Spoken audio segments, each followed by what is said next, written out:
Bienvenidos.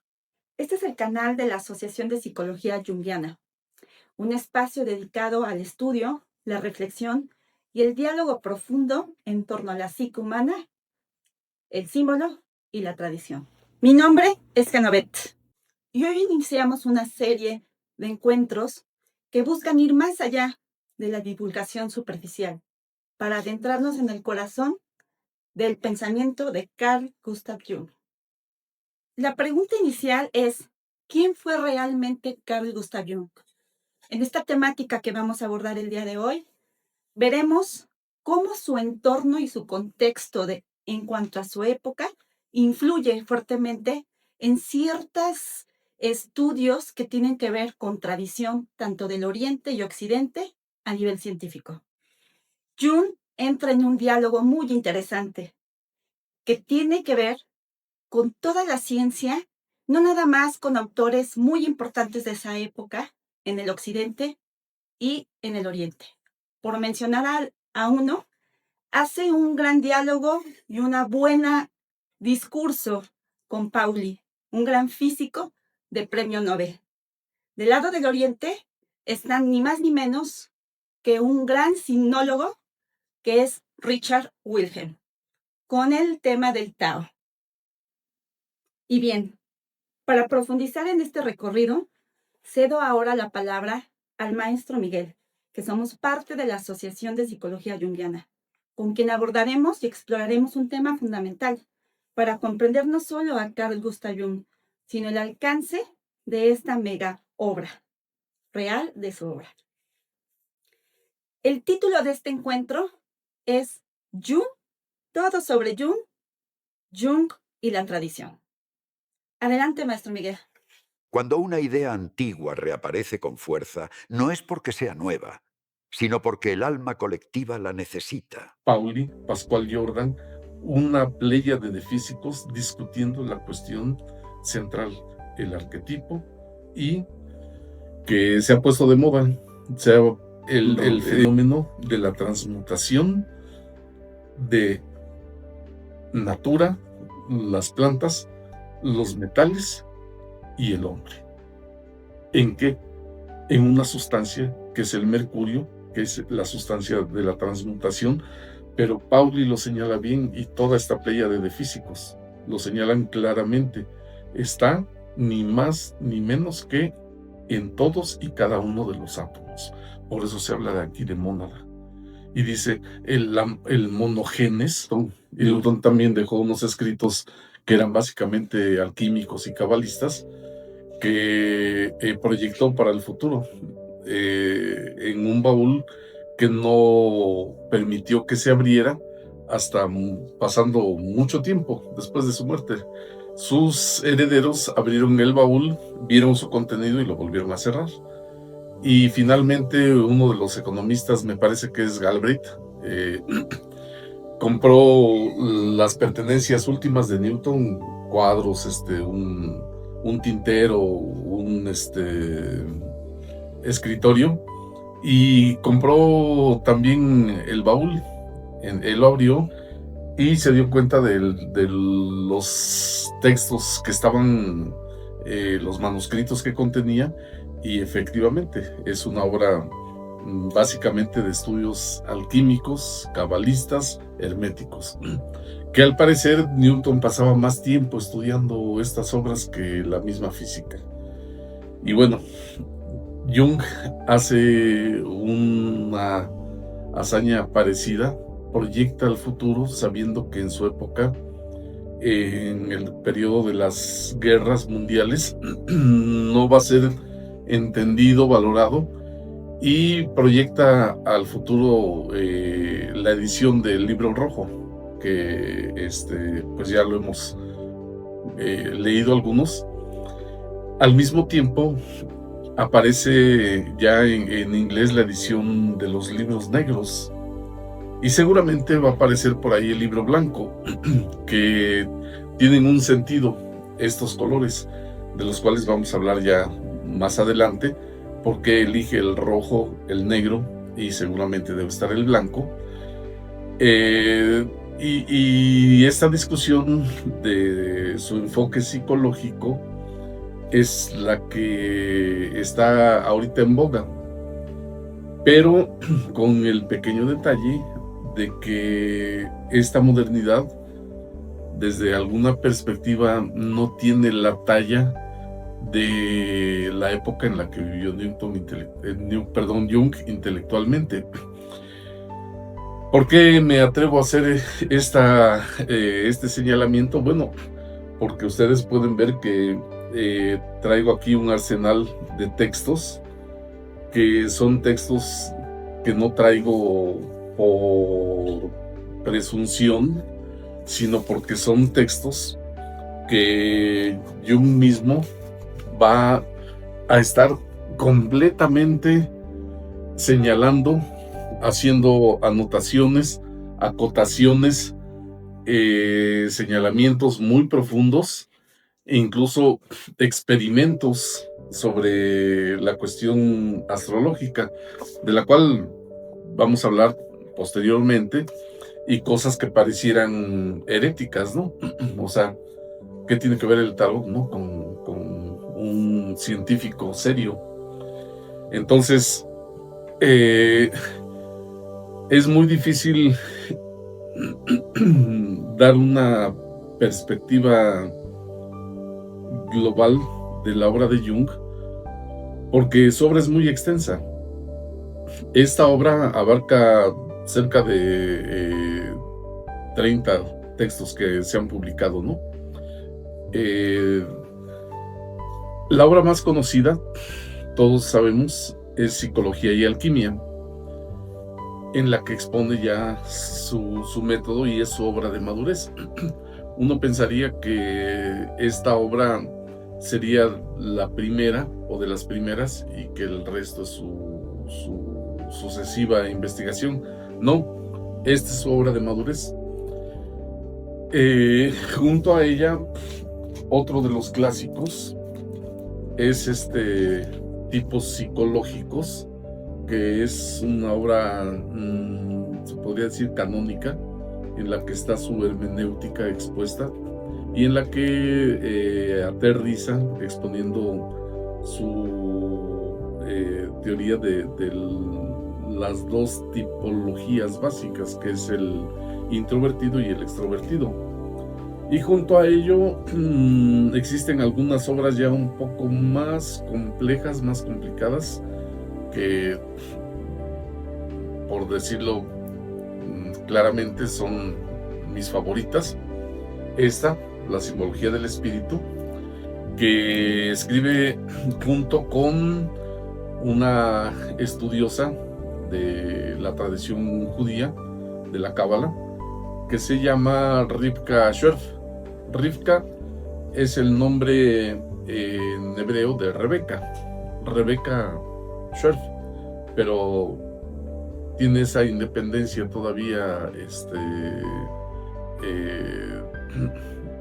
de su ascendencia y conserva el nombre tal cual en hebreo, ¿no? Rivka, en la que escribe esta obra que es una joya. Se llama La figura de Satanás en el Antiguo Testamento. Esto va a tener que ver con la idea del arquetipo que plantea Jung sobre la sombra. Y hay que tener bastante cuidado sobre lo que está diciendo, porque hay mucha confusión acerca de la figura de Satán, o quién es Satán realmente en la tradición judía. Normalmente para los no judíos está emparentado con el demonio. Satán está muy lejos de ser el demonio, el diablo, así como lo plantea el resto de la tradición fuera del ámbito judío. Y finalmente, otro de los textos que están entre mis favoritos, encontramos que es el de Estudios sobre representaciones alquímicas. Y esto como boomerang, me remite nuevamente al clásico Psicología y Alquimia. En este texto de representaciones alquímicas es una cosa complicadísima porque está haciendo toda su exégesis acerca de aquellos elementos que él identifica que están ya planteados como un proceso de desarrollo de la personalidad o del conocimiento de la condición psicológica del ser humano, pero que ya habían sido detectados, estudiados y abordados por los alquimistas de la Edad Media. Entonces, regresamos nuevamente y ya he señalado en alguna ocasión que este texto de Psicología y Alquimia, que es el más famoso, ahora está de moda el libro rojo, creo que mucha gente no ha leído Psicología y Alquimia, lo que nos llama la atención es el título, que es un título en el cual, repito, ya lo he señalado, no es psicología, es psicología y alquimia. Entonces eso va a darnos cuenta de una perspectiva muy peculiar de su psicología. Y esta psicología, al hablar de alquimia, vamos a prescindir ahorita del término psicología y vamos a hablar de la perspectiva que tiene el alquimista acerca del ser humano, ¿sí? Entonces, Jung nos va a presentar una teoría de la psicología que tiene que ver con muchísimas cosas. Tiene que ver ni más ni menos que con la historia de la cultura de la humanidad y con la historia del pensamiento y del estudio propio del ser humano. ¿Por qué? Porque la alquimia tiene un enfoque en el que el ser humano tiene una constitución tripartita. Partita porque es parte. Son tres partes la constitución del ser humano. La primera es el cuerpo físico, y tiene su jurisdicción propia. Los médicos, los anatomistas, todos, la gente que estudia la cuestión odontológica, es su jurisdicción, la cuestión de la salud y la cuestión de cómo está constituido el cuerpo humano. Ya saben, es muy extenso. Es el cuerpo. Después, el hombre también tiene una constitución en la que posee un alma, corpus, ánima, y en esta jurisdicción el ánima, el alma, como es su traducción al español, es lo que en sí compete al aparato psíquico, ¿sí? Y la tercera parte es la parte del espíritu. Entonces, desde la perspectiva alquímica, que es una perspectiva antropológica, pero no solo antropológica, sino que también compete básicamente al ser total. Y eso le da una connotación ontológica. Yendo del ser total, que es el cosmos, se sabe que existe el universo entero, que es producto de un ser omnipotente, omnisciente, al cual todo el mundo ya sabe, se le ha designado de muchas maneras: Tao, Dios, arquitecto del universo. Y existe una dimensión de seres que han emanado de él y que son inteligencias cósmicas que existen y están plasmadas básicamente en los planetas y en las constelaciones zodiacales.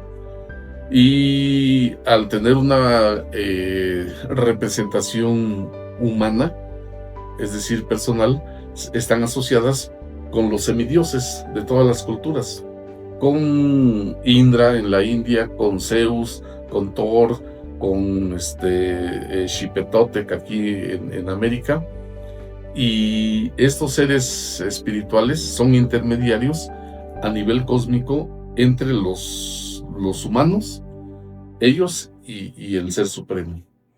Entonces, la constitución del ser humano, que de esta cuestión global, digamos, total del cosmos, existe esa idea de un Dios que está por encima de todos. El catolicismo le llama el Altísimo. Existe un alma del mundo, un anima mundi, y natura, ¿sí? El reino elemental, donde estamos viviendo ya los seres diversos, entre ellos los seres humanos. Y la alquimia, en una de sus etapas, restringe este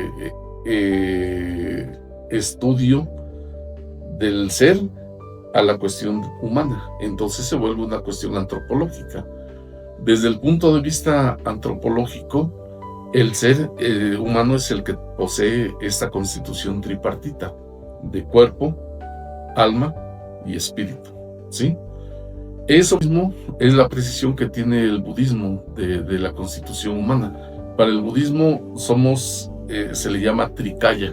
Kaya significa cuerpo, y el hombre tiene tres cuerpos. El cuerpo que es el Nirmanakaya, es este cuerpo de transformación, se le dice. El Sambhoga, que es la psique, y el Nirmanakaya, que es el espíritu.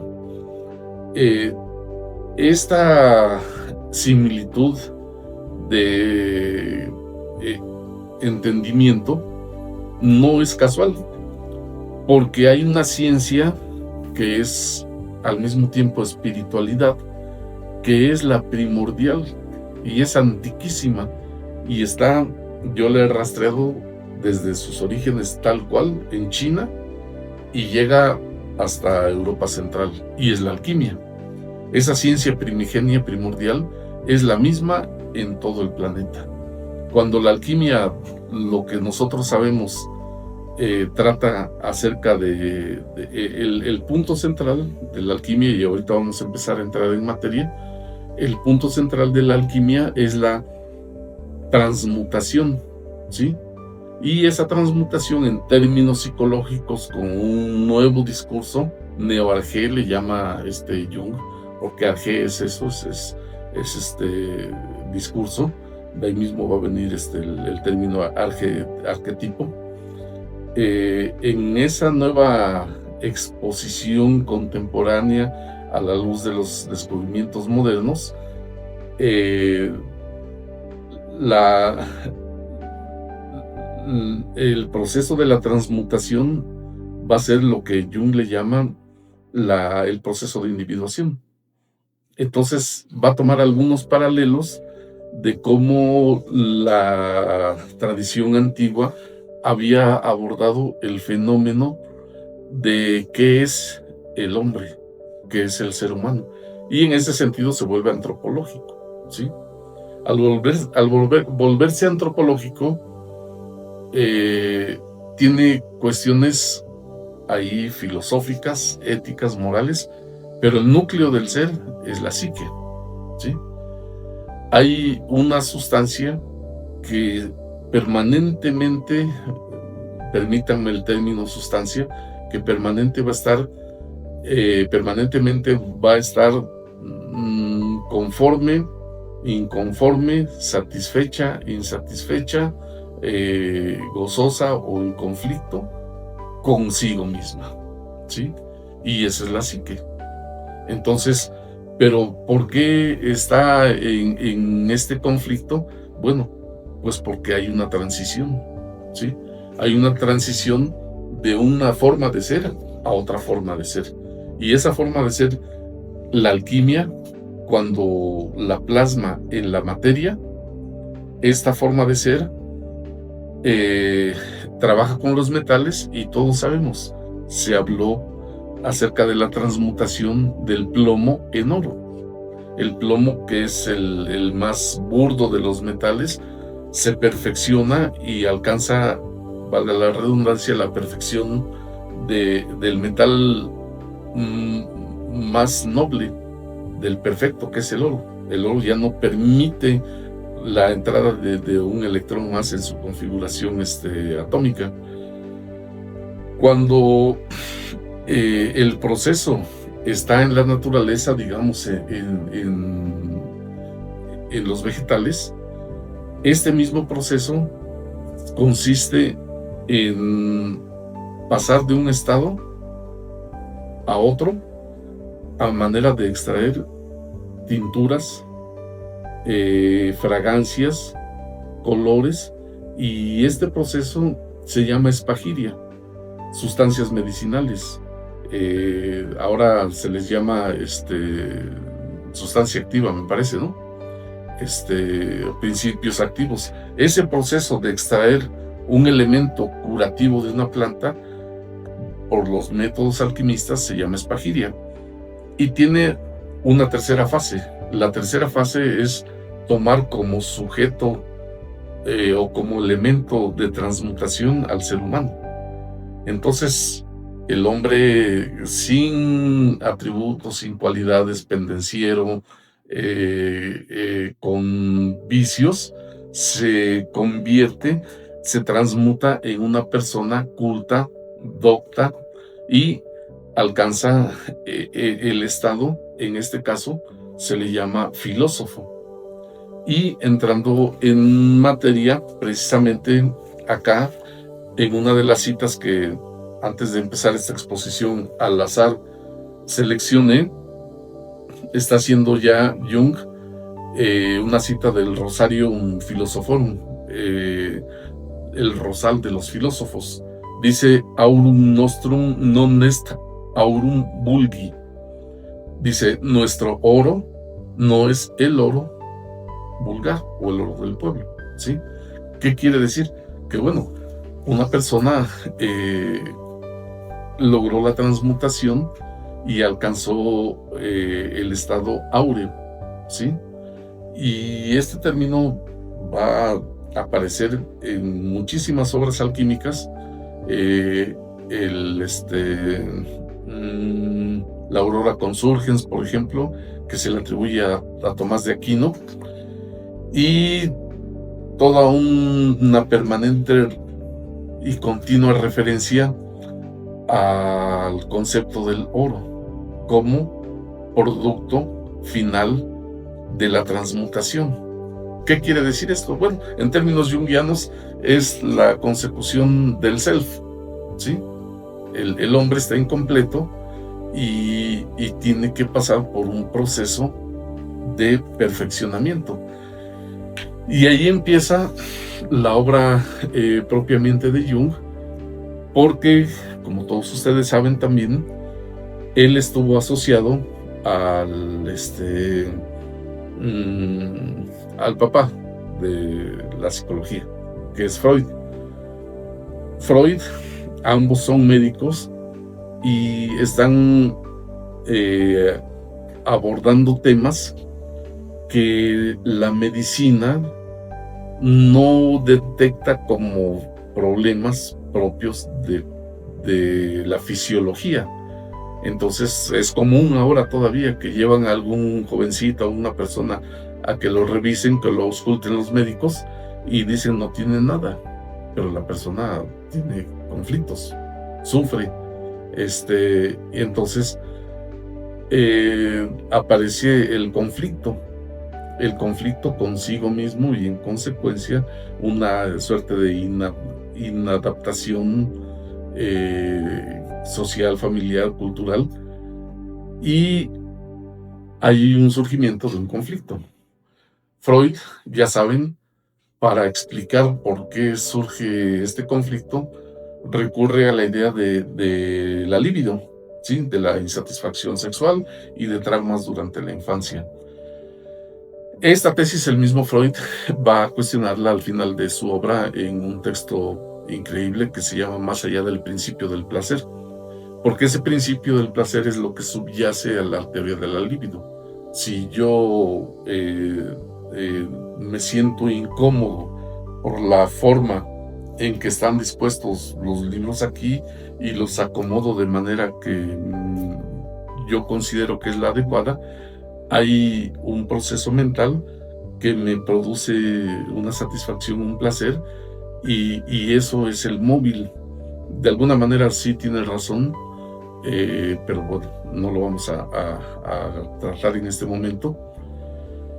Y se separa la hermenéutica junguiana cuando Jung dice: no me satisface esta explicación que das para el surgimiento del conflicto, ¿sí? Porque si una persona fuera completamente feliz, no tendría por qué haber una búsqueda de cuestiones psicológicas, porque no aparecería el conflicto. Y esta historia, todos la conocemos, aparece en la historia de Buda. Buda es un príncipe que su padre en el reino evita, le da toda la opulencia posible, evita que vea la existencia de los pobres, de los enfermos y del muerto. Entonces, para su hijo, porque le pronosticaron que él iba a ser un gran salvador de la humanidad en términos espirituales, o un gran príncipe, y el padre quiere que conserve el reino. Entonces se encarga de que no se le cruce durante su vida ni un mendigo, perdón. En México utilizamos esta palabra con doble connotación dependiendo del acento. Un pordiosero que no vea a un enfermo y mucho menos que presencie la muerte. Entonces Buda es feliz hasta que se abren por ahí una calle y se deja ver la presencia de un pordiosero y se espanta, ¿verdad? Entonces aparece el conflicto. En fin, es una historia muy, muy interesante, esta historia de la vida de Buda. Pero Jung señala nuevamente: no estoy conforme con esta interpretación que tú haces acerca de la aparición del conflicto. Y Jung dice: me parece que más bien es un llamado a la espiritualidad.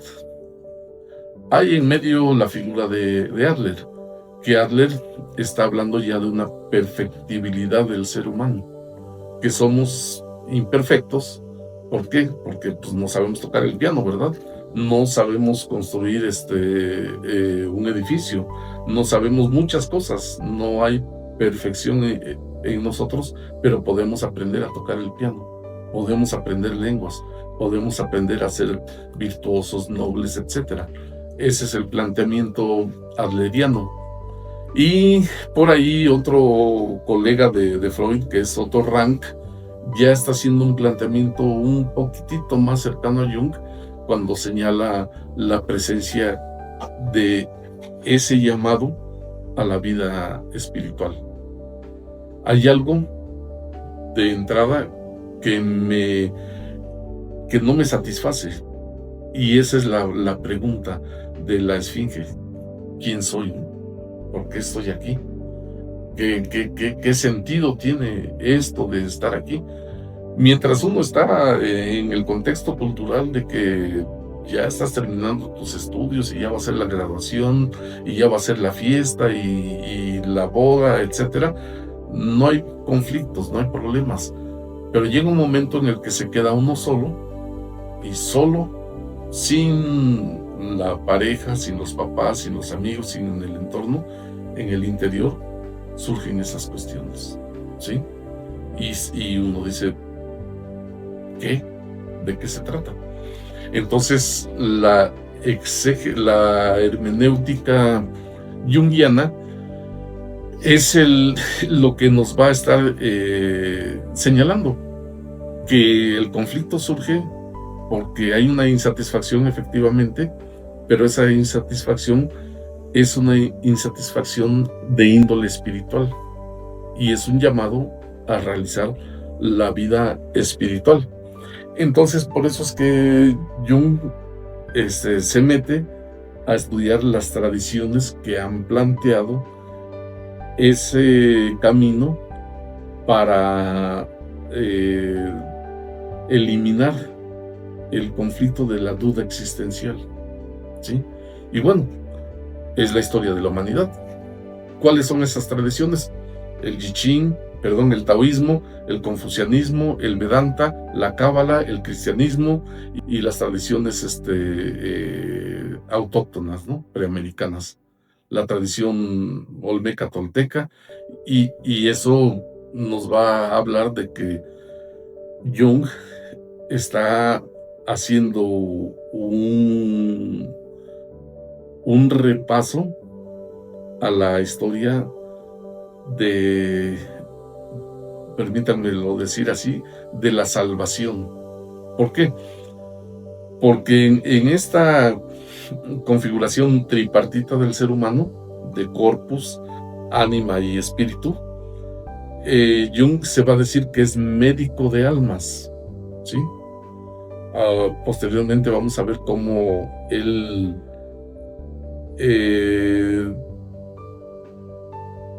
renuncia por método a pasar a entregar elementos de índole espiritual. Dice, eso ya no me compete tanto a mí, se lo dejo al sacerdote, se lo dejo al gurú, se lo dejo al rabino, se lo dejo al chamán, se lo dejo al monje. Y él restringe su acción únicamente al terreno psicológico. Y por eso es que él se dice que es médico de almas. Esta frase de ser un médico de almas, pues no es nueva, ni más ni menos. Es una frase que enarbola Jesús también, ¿sí? Jesús dice, yo no he venido, así como el médico no busca a los sanos para curarlos, yo tampoco busco a los sanos, busco a los enfermos, busco a los pecadores para que se arrepientan de sus pecados en el discurso meramente evangelista, ¿no? O de los evangelios. Entonces, esto es apenas una muestra muy pequeña, insignificante, casi banal, de la perspectiva que está adoptando Jung. ¿Por qué? Porque posteriormente en su obra va a hacer referencia, por ejemplo, también a las estrómatas, ni más ni menos, de Clemente de Alejandría, y meterse con las estrómatas de Clemente de Alejandría. Clemente de Alejandría, quien no lo sabe, yo no lo sabía, en algún momento de mis estudios lo abordé. Clemente de Alejandría es el personaje que es San Clemente, ahora para la Iglesia Católica, que acuña el término esotérico, ¿sí? Para separarlo de lo exotérico. Entonces, cuando alguien nos dice, es que tú eres esotérico, dices, pues, toda la patrística, que son los padres de la Iglesia, los que fundamentaron teológicamente el dogma católico, son esotéricos, porque está señalando la diferenciación entre aquello que es externo a la competencia de la existencia, aquello que es circunstancial, todo el devenir, la sociedad, la cultura, etcétera, y lo que es esotérico, lo que me compete a mí de esto para adentro, ¿sí? Él llama, confecciona esa frase. Y hasta donde recuerdo, Clemente de Alejandría crea el primer monasterio.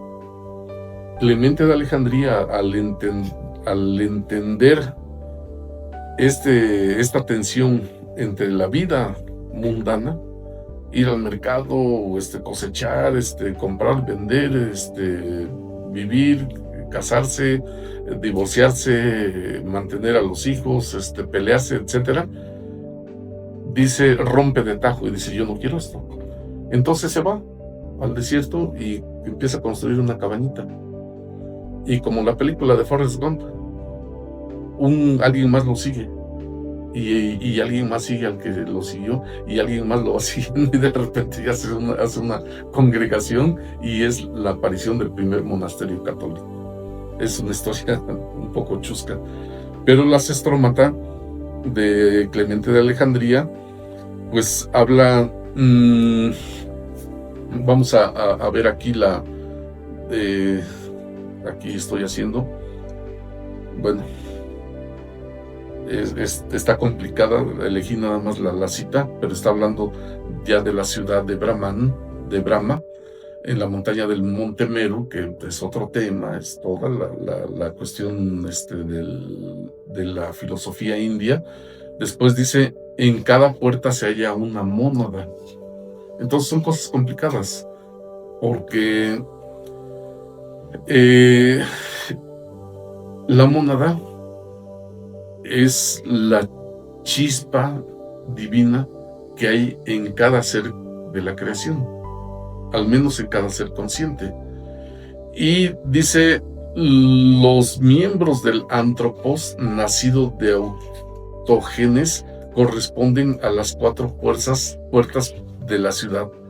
Entonces está hablando de esta cuestión de los miembros del antropos, ¿sí? Y el antropos es el ser cósmico universal, que por la cuestión hermética del principio de correspondencia de cómo es abajo es arriba, nosotros no somos sino un reflejo de ese primer ser creado. La Cábala le llama Adam Kadmon, en la tradición griega es el antropos, en la India se llama Purusha. Y bueno, Jung está hablando casi en cada página de este libro de cosas muy complicadas. Aquí vuelve a decir nada más, dice, la monogénes está sobre la tetrapelsa. Dice, ¿qué quiere decir eso? O sea, necesitamos un traductor, ¿verdad?, que nos traduzca del español al español en el monogénes. Si sabemos etimologías, dices, bueno, mono es uno, que es el primer, la génesis del uno. Este monogénes, dice, está sobre la tetrapelsa. Y está hablando, hace una cita, ni más ni menos que, dice, veas el mandala, Vaira, y posteriormente, la siguiente cita que yo elegí para dar cuenta de los textos que está citando, va a hablar de la obra del el fuego serpentino de Arthur Avalon, que cada uno de estos, Arthur Avalon, es materia de un doctorado. Clemente de Alejandría es materia de una vida de estudio, y viene acá, ni más ni menos también, me apareció esta disposición ya mandálica de los indios nativos de Norteamérica, que dice que es de los navajos, pero parece también ser parte de la disposición ritualística de los indios Hopi. Entonces, si siguiésemos nada más este estudio acerca de las citas, de las referencias bibliográficas que hace Jung en esta obra, es materia de un postdoctorado, ¿no? Aquí está citando nuevamente Alchemici Griegeshis, una obra de alquimistas griegos, en la que se cita una obra de Paracelso. Y Física Trimequisti, la física, que es con lo que yo empecé hablando de Hermes Trimegisto. La física es lo que corresponde al cosmos, a natura. El antropos, la antropología, es lo que corresponde al hombre. Y la filosofía también. Y el espíritu es el estudio propiamente de Dios. Entonces, ¿qué es lo que quiero decir? Bueno, como estamos tratando de estudiar esto que está exponiendo Jung, no es una tarea sencilla, es una tarea que a Jung le llevó, a decir suyo, 50 años. Yo he estudiado estos temas más o menos como 30 años, pero esto apenas, digamos, es un poco descuidada esta exposición, porque lo que quiero en este momento es que entiendan que esta cuestión de la tradición es apenas un tercio de lo que está abordando Jung. Otro tercio, el segundo tercio, que sería más bien el primero, es de dónde surge. Y Jung viene de una discusión muy profunda, filosófica, que no nada más compete a Freud, sino de la filosofía de Kant directamente.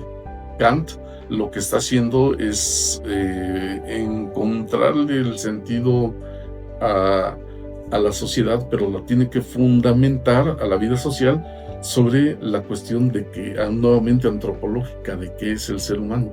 Kant se plantea 3 preguntas: ¿qué puedo conocer? ¿Qué puedo hacer? ¿Qué debo esperar? En base a una 4ª pregunta implícita: ¿qué es el hombre? Y Jung se dice que es kantiano. La próxima exposición la voy a preparar un poquitito más precisa, en la que voy a tomar de este texto todas las referencias que hace a ese problema kantiano, y que solamente estando al tanto de esta cuestión, de esa avanzada kantiana, en la que él le quita, dice, vamos a ver qué es lo que yo puedo conocer, y escribe la crítica de la razón pura. Dice, le voy a quitar toda la experiencia sensorial a mi episteme, a mi capacidad de conocer. No veo, no oigo todo, y me van a quedar 2 ideas fundamentales. Y le llama juicios sintéticos a priori, y dice que ya están ahí, que no dependen de la experiencia, y son la idea del espacio y la idea del tiempo. Y dice, bueno, vamos a buscar una lista de juicios sintéticos a priori para hacer una nueva filosofía que tenga la garantía de ciencia. Eso mismo está haciendo Jung. Y él encuentra que si le quitas toda el condicionamiento social a la cuestión psicológica, te va a surgir la idea de arquetipo, ¿sí?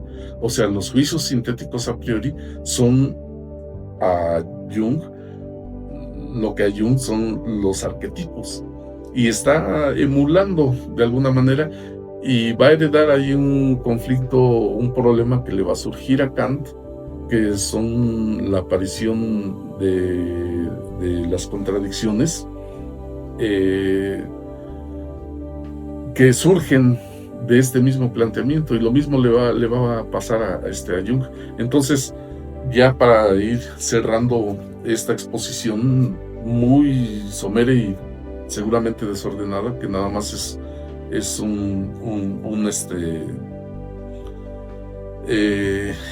un saber a qué nos vamos a enfrentar.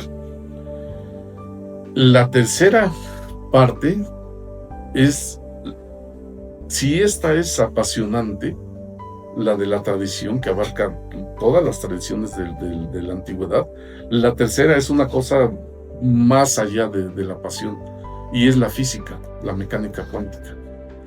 ¿Por qué?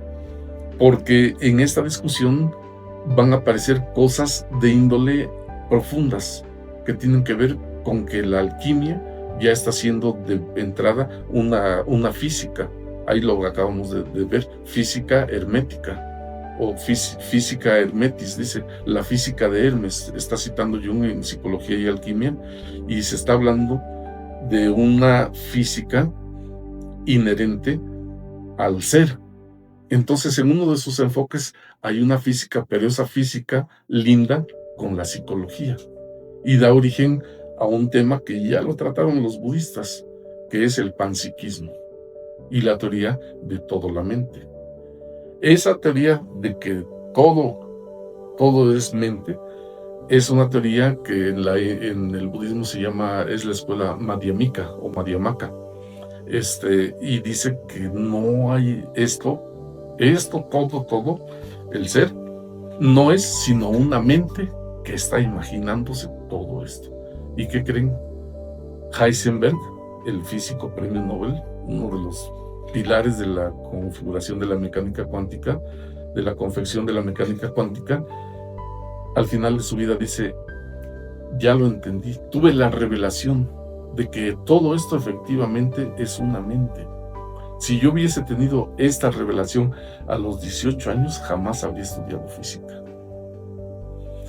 Esa es una cuestión fabulosa en la que está metido Jung, Pauli, Pascual Jordan, una pléyade de físicos discutiendo la cuestión central, el arquetipo y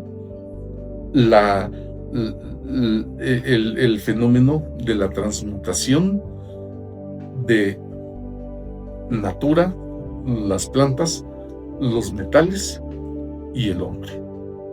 ¿En qué?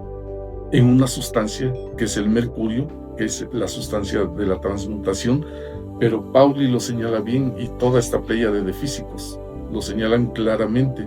Está ni más ni menos que en todos y cada uno de los átomos. Por eso se habla de aquí de mónada. Y dice, el monogenes, el origen de la mónada, está subyaciendo en un cuaternario, que es 2, 3, 4, ¿verdad? La base de la pirámide. Entonces, bueno, creí que no me iba a alcanzar el discurso para estos 40 minutos de exposición, pero los tengo que cerrar en el momento en el que se pone interesante. Ya verán ustedes qué significa este último aspecto en el que se unen psicología y mecánica cuántica. Gracias. Agradecemos profundamente su presencia y su tiempo. Esperamos que este encuentro haya abierto nuevos cuestionamientos y que para ustedes puedan hacer indagación sobre esta temática que tiene que ver con esa autorrealización de la cual el maestro Miguel acaba de hacer mención. Les invitamos a seguir este canal de la Asociación de Psicología Junguiana AC. En sí, continuaremos con estos temas tan apasionantes en relación a las tradiciones. Gracias por acompañarnos y nos vemos muy pronto. Gracias.